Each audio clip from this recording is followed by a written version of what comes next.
It was still. A young woman steps up to the edge of the cliff and peers down wearing an amused grin. She fingers the curve of a long hunting bow. You went into the jungle for animal hides, I say, and found yourself in an empty clearing. Akira, silence is wise. You turned around and retraced your steps back to your ship, where it was safe. I just want to talk. Can we talk? Not if you cannot listen. If you came to blunt my teeth with chatter, try to keep it short. I bring an offer of alliance from Queen Onakaza II. Her bearing abruptly straightens as she regards you anew, taking you in from head to toe. We remember the old compact with the Nekataka Queen. Do you have her treaty words?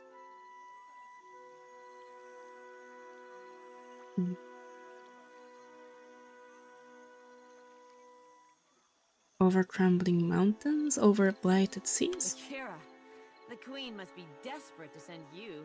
Rasare will be expecting you inside.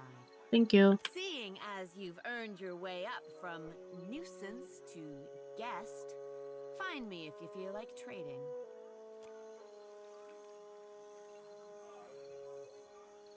Only that sounded somehow relatable, so I had to try it. Oh my goodness. Let's leave it for now. I don't want to poison anyone. The broad-shouldered woman on the throne lifts her gaze to meet yours. White face paint adds a grim aspect to her stoic demeanor. Smoldering braziers fill the air with oppressive heat, but she sits at ease. Her face paint. You don't suppose... Rusare turns her gaze to Alof, who quickly falls silent. She returns her focus to you. You are the outsider who dealt with Capea, but you do not take the front entrance. I did not expect you to notice that. I am the Ranga of this tribe, and will not hesitate to send your soul through Tangaloa's maw if you threaten my people.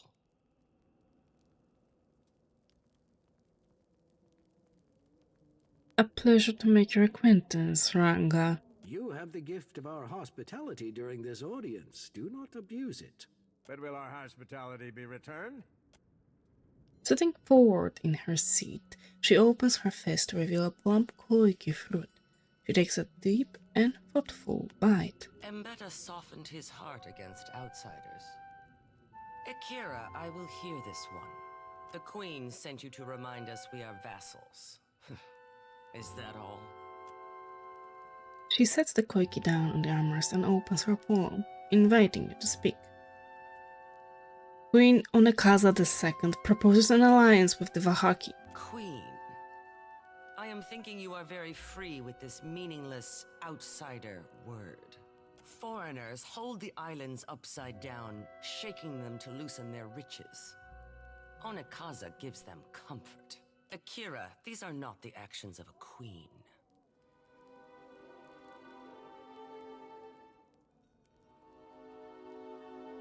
The Queen wants to be an imperial power again. She can't succeed without you. He spares an intrigued glance toward her attendants, but ultimately shakes her head with a frown. There can be no empire while outsiders divide our homeland. Onakaza has already failed. You think the Queen is cunning, but she is on the brink of losing her power. Falling for the same trap that the foreigners are, assuming that she's weak on the basis of appearance. Rusare opens her mouth to speak out against you, but stops herself. The Kahanka Queen shows her belly so that the enemy will overlook her claws. This is a worthy tactic. Valia and Rawatai are foolish enough to fall for it. It is dangerous to make such a gamble with my people.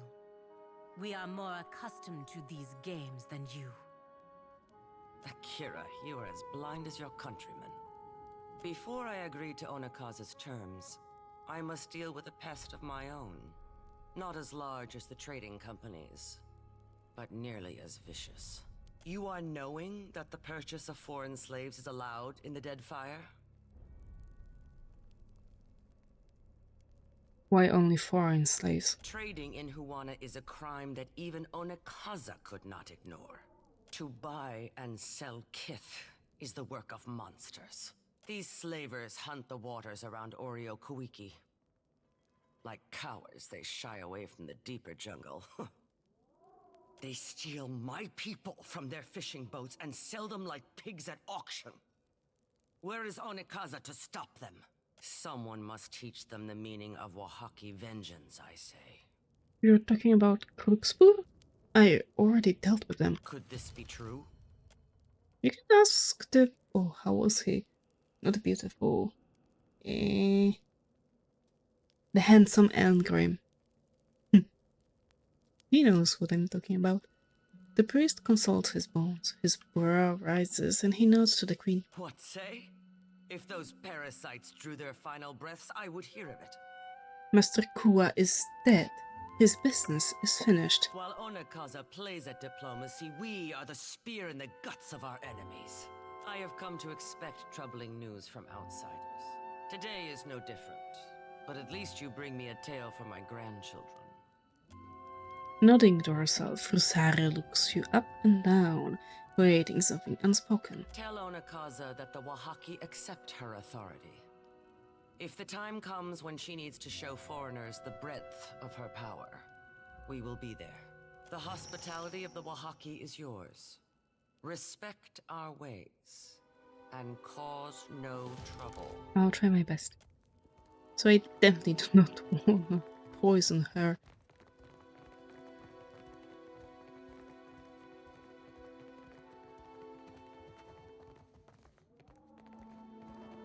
It'll prove useful later.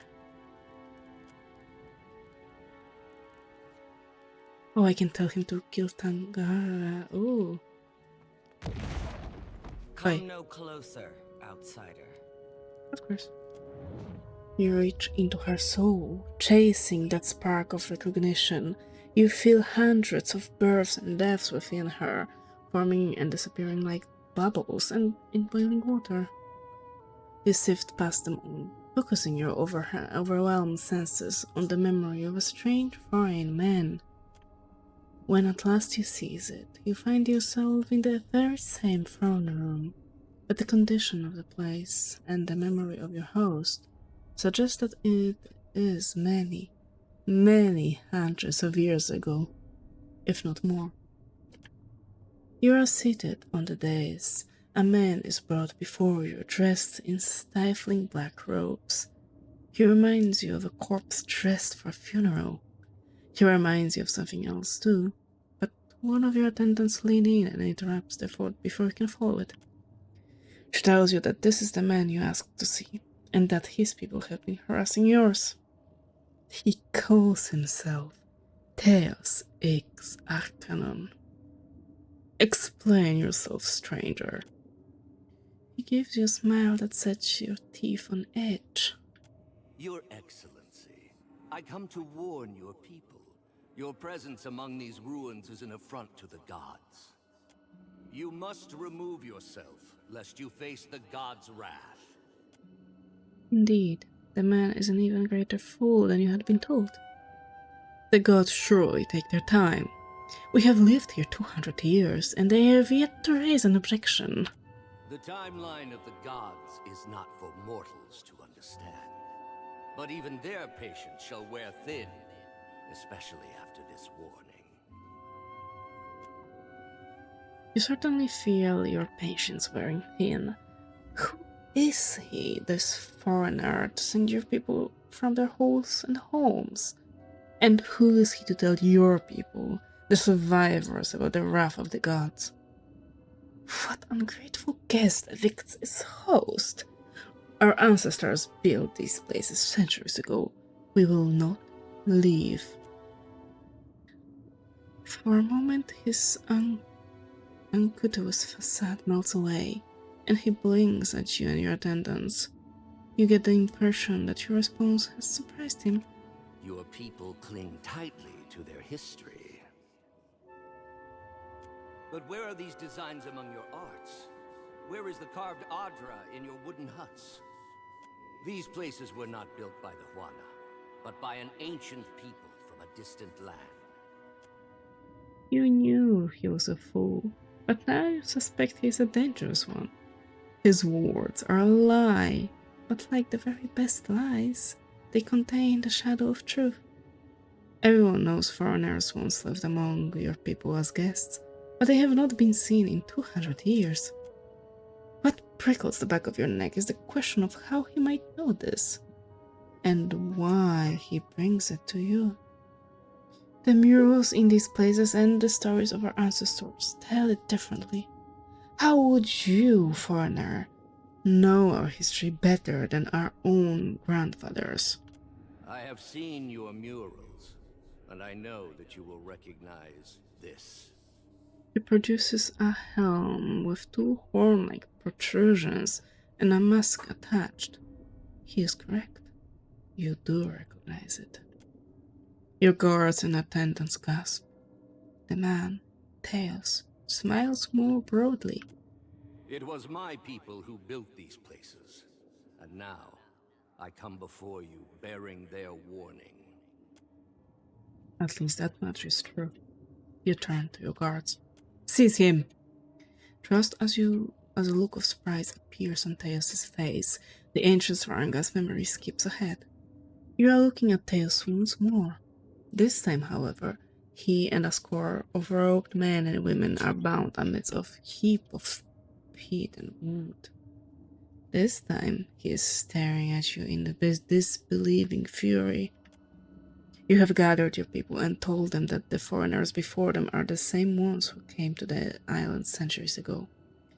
And now your people are angry and frightened too, because every Oaxaca member remembers the story of how these foreigners abused the hospitality of their Juana hosts.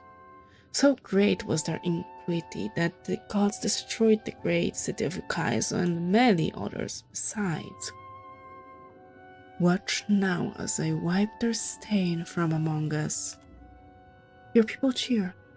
Tails struggles and yells, but his words are drowned out. Let us never forget that this foreigner is a trickster and his people a plague. Hundreds of Oaxaci stamp their feet and beat the ground with the butts of their spears. Still, Tails scowls and thrashes in protest. From this day forward, we must be vigilant. Let us root out such foreigners and keep our lands pure of their wickedness. The tribe cheers louder than ever. Young and old, Mataru and Roparu, all are united in purpose. A change seems to come over Tails. The struggle leaves his body, and the rage departs his face. Good, let him accept his end. One of your attendants offers you a torch. Throw it onto the pyre. You hurl the torch, the flames spread quickly. The foreigners scream as the fire advances, all except Tails, who look back at you with a strange smile of satisfaction. You pull back from the memory, and the gruesome scene evaporates around you. Why do you stare so?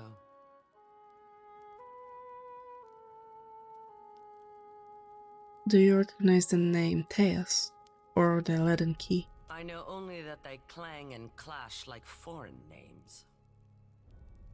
She frowns, yet something in her soul sparks like kindling held to a flame.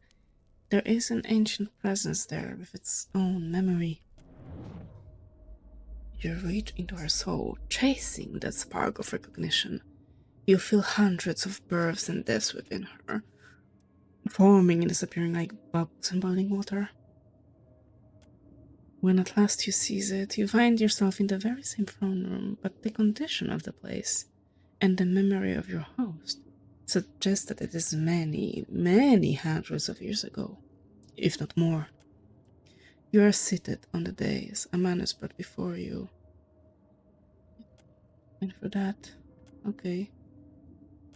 Your Excellency, I come to... Yeah, we've been for that. Oh, I wonder why I can do that again. This is exactly the same thing. Why do you stare so?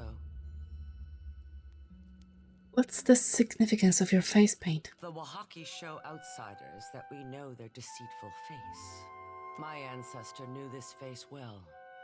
She recalled its every hateful curve to the Wahaki histories. We wear the bone-white grimace of our enemies and take power from it.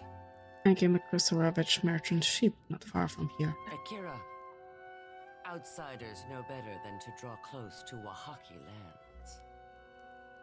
We leave the symbol of the war club as we have for generations. A warning, I say.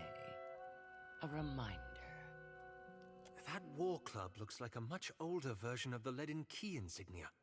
One which goes unheeded. This Igwithian Orion makes for a Foski hideout for sure. Do not speak the name of those who felled mighty Ukaizo. Their spirits are unwelcome. Rosaria narrows her eyes and studies you closely. We do not hide. We are protecting a way of life that others would trample under their boots. The trading companies would strip the land that the gods gifted us and unmake the works of our ancestors. There is much to protect in the Deadfire. Too much for any single tribe. I understand that you've been hit hard by slavers. I also seek vengeance against them. The enemy of my enemy is still an outsider. But a resourceful one. You are knowing that the purchase of foreign slaves is allowed in the Deadfire? I'm not gonna say anything. To buy and sell kith is the work of monsters. These slavers hunt the waters around Orioku. Someone must teach them the meaning of Wahaki vengeance, Could this what say? If those parasites drew their final breaths, I would hear of it. While Onakaza plays at diplomacy, we are the spear in the guts of our enemies. It is so I have weird. come to expect.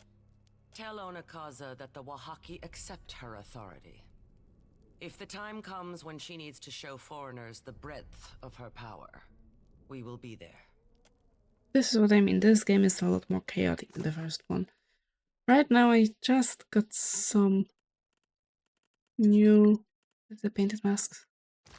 Oh, and I cannot talk with... Oh, I cannot. Yes? Oh. I read an ancient memory of Sarah's soul and found a link to the leaden key.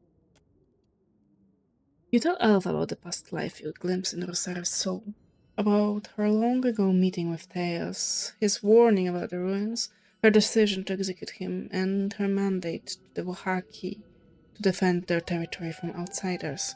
Diverus? That was the same story he told the Glanfathens. At least the Wahaki made him pay for his lie. Then the Wahaki are the painted masks. They've been serving the leaden key's interests for 2,000 years without even knowing it. Though not, it seems, in the way Theos intended. People doing the wrong thing for the wrong reasons for thousands of years without even realizing it. Doesn't get more leaden key than that.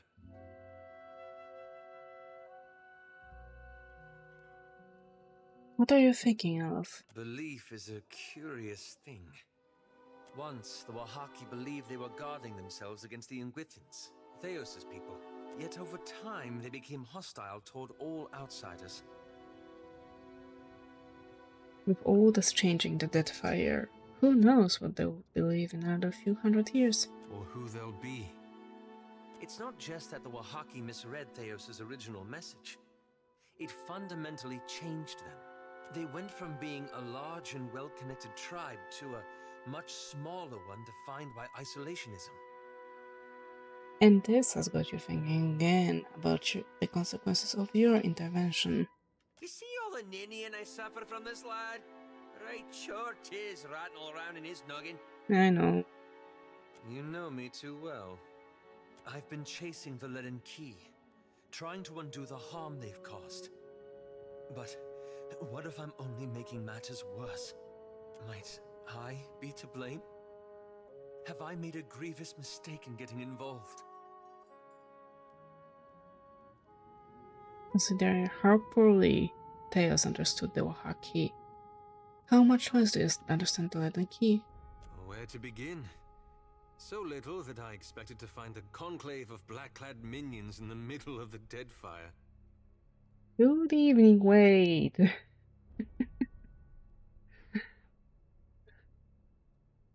I did not expect that, honestly.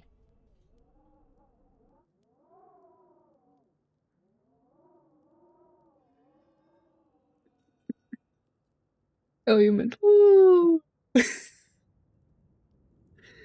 It is. Perhaps I was wrong to think I could unmake a 2,000-year-old organization, or that it would be a straightforward task. It seems I've been as misguided as Theos ever was. Theos never had the sense to see his mistakes. Correcting them now is what matters. A little smile softens his features. Well, knowing the gods came from Kith, it's easy to see how the world became such a complicated place. We're always trying to impose our own order of vision upon it. Perhaps it would be better off if we stopped altogether. I don't know. It's not as though that's up to you or me, is it? Anyway, thank you. This has lifted a great burden from my shoulders. How's it going? How may I help? I don't know why it didn't work, but you get star eyes.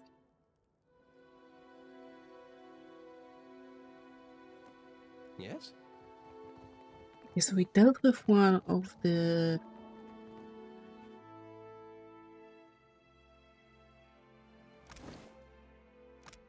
Huh.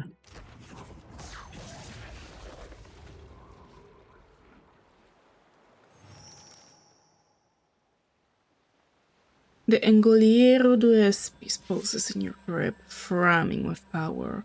It rattles in its sheath, and for the first time in 200 years, the blade is drawn free. You wield the sword as your voice echoes across the ocean, eerily rising in volume rather than fading. Io curi di proteggere ma paladina medracosi, iur iusti regli, me Aurelia darcosi eri. Guri shue luretto bon aimo i bafeta, e pure perishue mao di escenas fiache mi converande. White fog, cold as the grave, churns up from the sea. It swells up and over the sides of junk right as you hear the sound of a galleon approaching. The groaning of centuries rotted wood turns into the groaning of the undead, while the galleon flanks you. Lucia Rivan cuts you a look through the thick fog, her fleshless face lit by the flames burning in her old eye sockets. Then the Death Guard and her skeletal sailors are boarding your ship, coming for the sword. Coming for you. We might be screwed.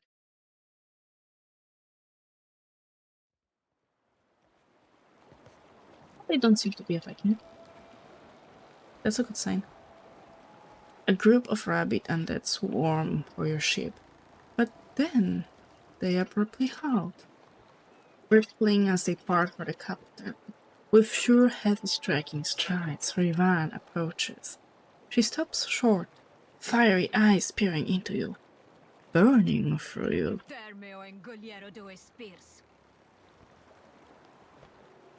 What claim do you have on the sword?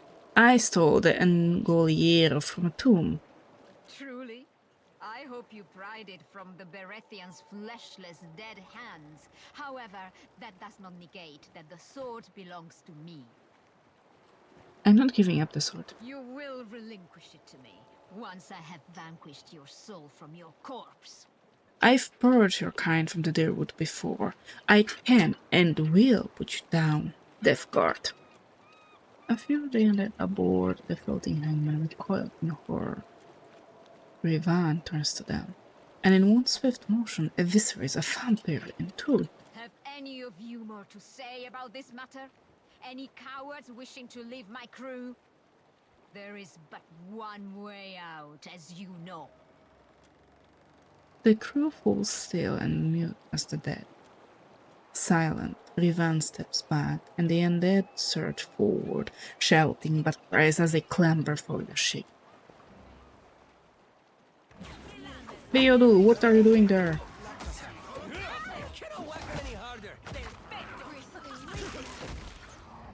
I think they just killed one of my crew members. Eviscerated them. Not so hard. Theodul's still alive. Somehow. Landreth is alive. Okay, maybe if we defeat Lucia, then the rest will fall. No, that's not the case.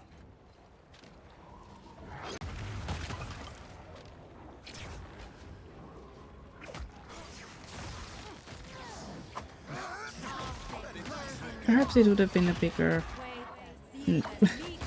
bigger trouble if I did it when I was intended to.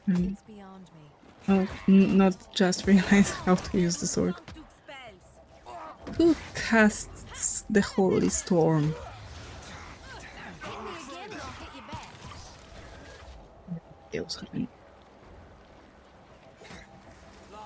Is Shooty's here? No, she's not.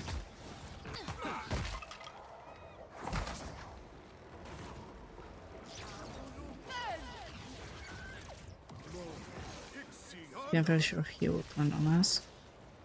Orpheus idiot is alive, that's good.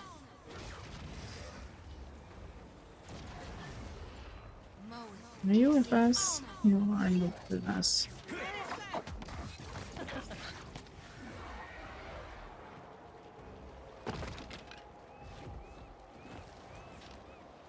This indignant. With the last of undead slain, the floating hangman is now yours for the taking.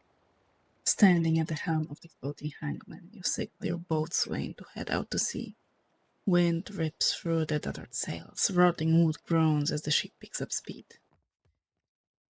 We have a new train!